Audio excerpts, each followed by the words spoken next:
Our schools are under siege. They are being destroyed by educational reform and restructuring. There is a great war before us, a war for the lives, minds, and loyalties of our children and posterity. Therefore, within the court of public opinion, indictments are being sought for all those involved with education restructuring.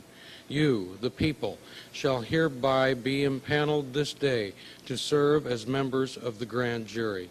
In light of the grave consequences of war, it is your solemn duty to evaluate the facts that shall be entered into evidence and render a fair and impartial decision as to the indictment of the accused on all charges.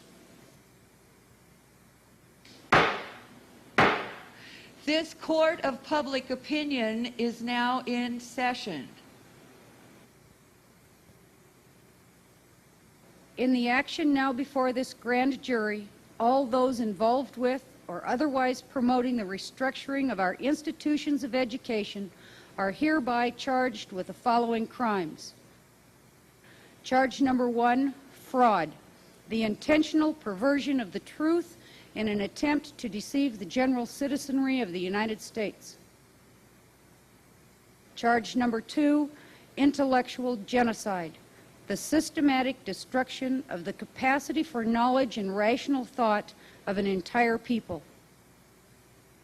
Charge number 3, institutional child abuse, the willful misuse of public authority to foster corrupt practices of education that are injurious to the lives, minds, and sacred loyalties of children.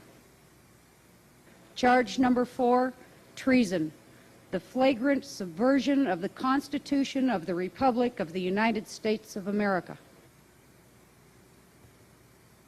Ladies and gentlemen of the jury, more than a decade ago, the National Commission on Excellence in Education published its widely circulated report, A Nation at Risk.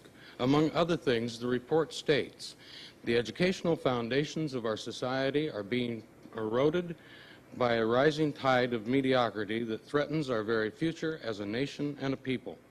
The report goes further to state, if an unfriendly foreign power had attempted to impose on America the mediocre educational performance that exists today, we might well have viewed it as an act of war. We shall here this day present evidence that will show that the current restructuring of our schools is indeed the act of an unfriendly foreign power.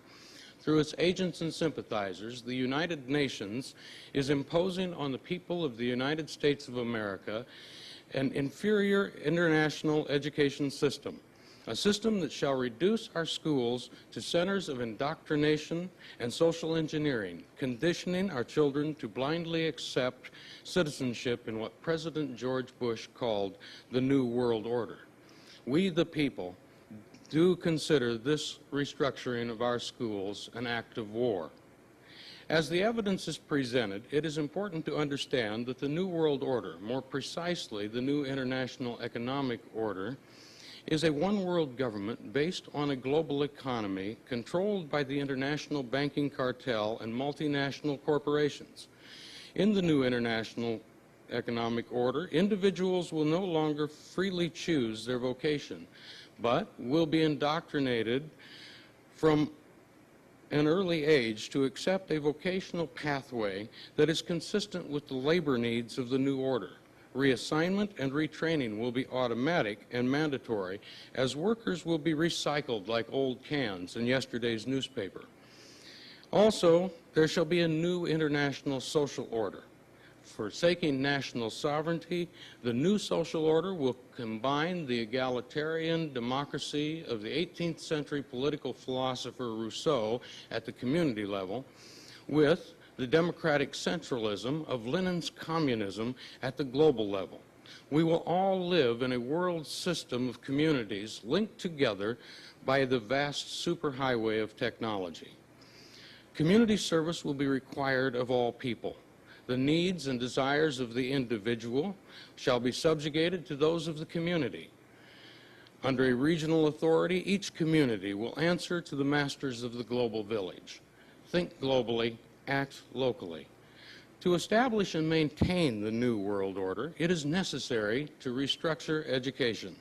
School restructuring is described as a paradigm shift. A paradigm is a model. The new paradigm changes the very nature of schools.